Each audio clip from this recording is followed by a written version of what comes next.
So hello guys, कैसे आप सब लोग। आई होप एकदम मस्त होगा भाई। अभी हमारे सामने यहाँ पे देख सकते हो कि all new Mahindra Bolero B4 लगी हुई है। अब आज B4 हो या B6 हो या B8 ऑप्शनल हो, उससे लेना देना नहीं है। मैं आपको बताने वाला हूँ कि आखिर ये जो बोलेरो आप देख रहे हो ना, ये कब स्टार्ट हुई थी, सबसे पहले इंडिया में कब आई थी, इसके पहले जो इंडिया में बोलेरो आई थी वो कौन सा मॉडल था, इसको फिलीपींस में क्या बोलते हैं, फिलीपींस में भी ये गाड़ी चलती है, अमेरिका में भी ये गाड़ी चलती है।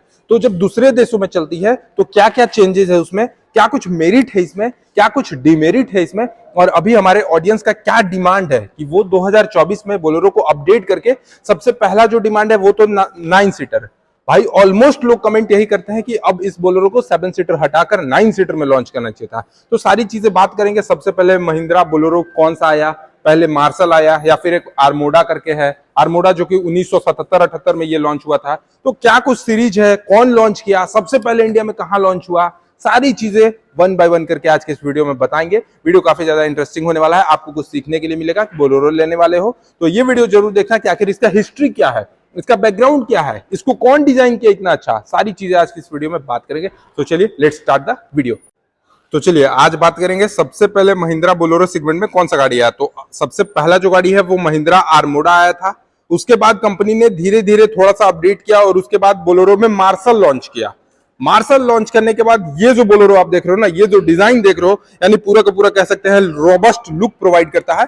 ये 2000 ईस्वी में मार्केट में आया यहाँ पे। और सबसे पहले इसको बताते हैं कि साउथ अमेरिका में क्या बोलते हैं। भैया ये जो बोलेरो देख रहे हो ना, हम लोग यहाँ पे तो नॉर्मल महिंद्रा बोलेरो कह देते हैं, बट साउथ अमेरिका में इसको कीमेरॉन कहते हैं, कीमेरॉन। और वहीं फिलीपींस में बात करें तो फिलीपींस में अपना जो आता है ना बोलेरो का कैंफर, जो पीछे अपना लगेज वाला रहता है, उसको वहां पे महिंद्रा इन्फोर्सर कहते हैं। तो ये चीजें हो गई जो कि दूसरे देशों में भी महिंद्रा की ये गाड़ी चलती है, बट वहां पे दूसरे नाम से चलती है। अब ये तो हो गया। अब जानते हैं कि सबसे पहले महिंद्रा बोलेरो जो है, इसको बोलेरो इस तरीके का बनाने का क्या मोटिव था और कहां बनाया गया। तो सबसे पहले तो जहां पे बना था उस जगह का ही असर है। नासिक में बनाया गया था, महाराष्ट्र में पहला इसका मैन्युफैक्चरिंग प्लांट था।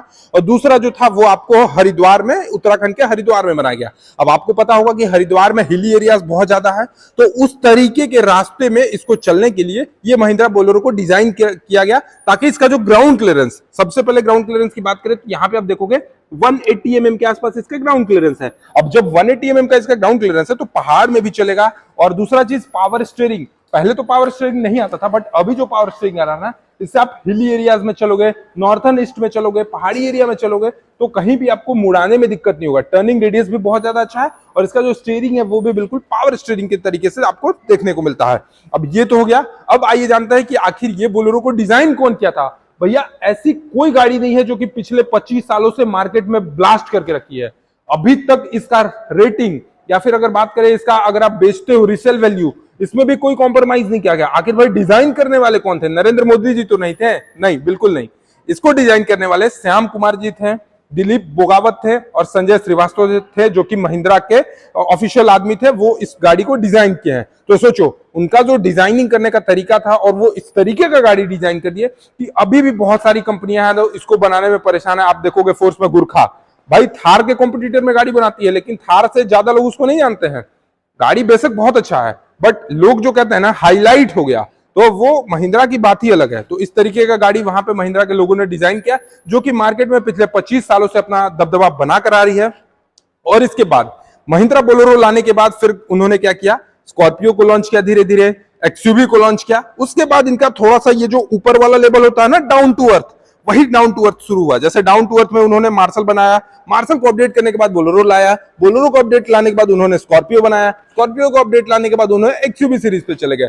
तो ऐसे ही नहीं, आप डीलरशिप के पास जाओगे तो देखोगे कि प्रीमियम कारों का अलग शोरूम है और नॉर्मल जो गाड़ी है उसका अलग शोरूम है। तो इन्होंने डाउन टू अर्थ मेहनत किया, एकदम शुरू से मेहनत किया है, जीरो लेवल से मेहनत किया है। तो इन्होंने अपनी 0 नंबर गाड़ी से लेकर अभी प्रीमियम लेवल की गाड़ियां बनाती हैं। अब ये सारी चीजें तो हो गया इसका हिस्ट्री, महिंद्रा बोलेरो आखिर आया कैसे, लॉन्च कौन किया, डिजाइन कौन किया, असेंबल कहां हुआ, ये सारी चीजें हो गई। अब आइए बताते हैं इसको मेरिट, इसमें मेरिट क्या कुछ है। उसके बाद मैं बताऊंगा डिमेरिट, आखिर बोलेरो लेने वाले क्यों नहीं लेते हैं, क्या कुछ डिमेरिट रहता है वो भी बताऊंगा। और दूसरा चीज कि हमारे ऑडियंस का क्या डिमांड आ रहा है इस पे। सबसे पहला अगर मेरिट की बात करें तो भाई लुक्स, ये जो गाड़ी है 4x4 नहीं होने के बावजूद भी 4x4 वाला फीलिंग्स देती है। और इसके बाद इसका रोबस्ट लुक, दूसरा इसका लेंथ 3995 mm के आसपास इसका लेंथ मिलता है, यानी लगभग कह सकता हूं मैं 4 मीटर की लंबाई मिलती है। और दूसरा एक प्रॉपर एसयूवी वाला डिजाइन मिलता है। इसके साथ साथ इसका टायर सेक्शन, टायर भी देखोगे काफी बड़ा आपको टायर मिलेगा।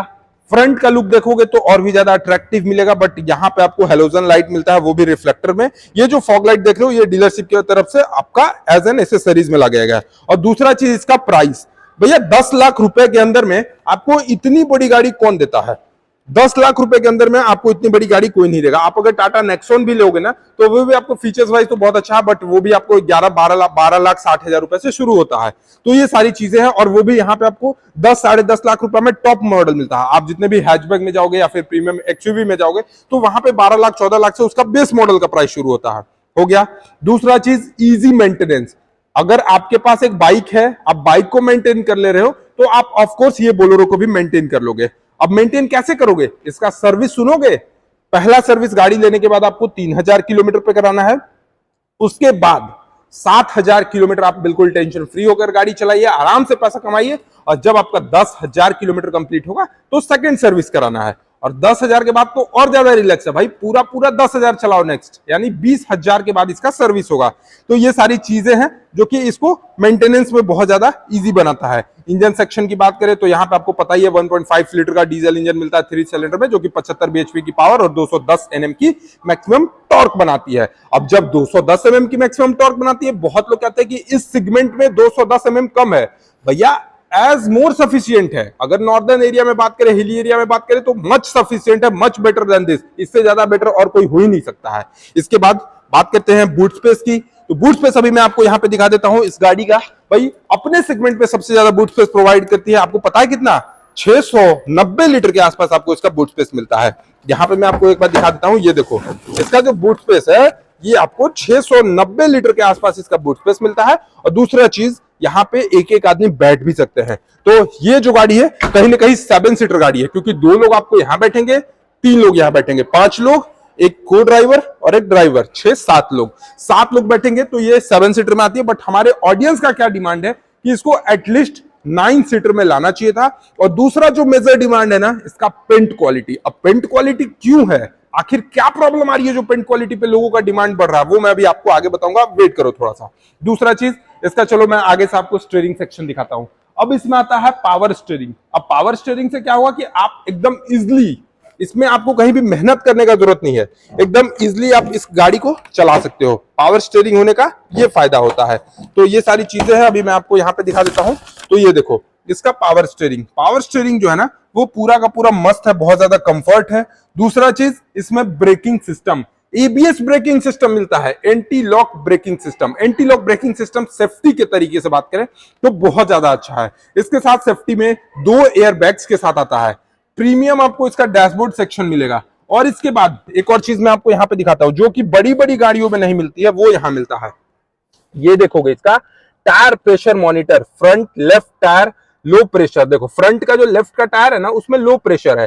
तो ये चीज यहाँ पे आपको पूरा का पूरा पॉइंट आउट करके बताता है कि हाँ भैया आपका जो टायर का सेक्शन है ना उसमें कितना हवा है, क्या है, वो सारी चीजें आपको यहाँ पे बताता है। इसके अलावा एसी वेंट्स। अब दूसरा डिमेरिट क्या है मैं बताता हूँ आपको। इसमें रियर में भी एटलीस्ट एक एसी वेंट्स देना चाहिए था, जो कि नहीं है। और एक मेरिट बताता हूं आपको। सबसे पहले इसका जो मिडिल का सीट है ना, इतना ज्यादा कंफर्ट है ना, इतना ज्यादा प्रीमियम है ना। ये देखो इसका कुशन वाइज बहुत ज्यादा अच्छा है। तो ये सारी चीजें हैं जो कि इसको प्रीमियम बनाती हैं। और ये कुछ कुछ डिमेरिट्स है जो इसको थोड़ा सा और कंपनी को अपडेट करना चाहिए था, जो कि मेजर डिमेरिट नहीं है बट माइनर डिमेरिट है। अगर थोड़ा सा इसको सुधार दिया तो गाड़ी तो ऐसे भी नंबर 1 सेल में है ही, और भी ज्यादा नंबर 1 सेल में हो सकती है। दूसरा चीज इसका ब्रेकडाउन इशू। तो ब्रेकडाउन इशू कोई बड़ा चीज होता नहीं है, आप गाड़ी को मेंटेन अगर प्रॉपर्ली नहीं करते हो तो उसमें हो जाता है, बट नॉर्मली सभी गाड़ियों में ये सीन नहीं होता है। एसी वेंट्स की बात मैंने कर ही लिया। और यहां पे बात करें एक और, तो पब्लिक का डिमांड आ रहा था 9 सीटर में, और दूसरा था इसका पेंट क्वालिटी सुधारने में। अब पेंट क्वालिटी का क्या इससे मैटर होता है, कभी कभी रस्टिंग का इशू हो जाता है बहुत गाड़ियों में। तो उन गाड़ियों में रस्टिंग का इशू क्यों होता है, जब आप गाड़ी को प्रॉपर मेंटेन नहीं करते हो, गाड़ी को प्रॉपर धूप में छोड़ देते हो, बारिश में छोड़ देते हो, जब तक भाई आप अपने बॉडी को मेंटेन नहीं करोगे तब तक आप फिट कैसे रह सकते हो। तो सेम वही प्रोसीजर है गाड़ी में भी। अगर आप गाड़ी को मेंटेन नहीं करोगे तो आप उससे कैसे लॉन्ग लास्टिंग एफर्ट कर सकते हो, क्या कर सकते हो, नहीं कर सकते हो। तो इस तरीके का सारी चीजें हैं जो कि बोलेरो को यूनिक बनाती है। एक बार फिर से प्राइस की बात करें तो 10 साढ़े 10 लाख के आसपास इसका ऑन रोड प्राइस जाता है। अभी हमारे सामने ये जो मॉडल है वो आपको B4 मॉडल मिलेगा। फ्यूल टैंक की कैपेसिटी की बात करें तो 60 लीटर की फ्यूल टैंक की कैपेसिटी है। अब आपको क्या लगता है बोलेरो में क्या कुछ और अपडेट करना चाहिए था, इन फ्यूचर क्या होगा, या आप क्या एक्सपेक्ट करते हो, हमें कमेंट सेक्शन में जरूर बताना। चैनल पे पहली बार हो गए तो सब्सक्राइब करके बेल आइकन को दबाना नहीं भूलना। चलिए मिलते हैं नेक्स्ट वीडियो के साथ, तब तक के लिए धन्यवाद। जय हिंद, जय भारत, वंदे मातरम।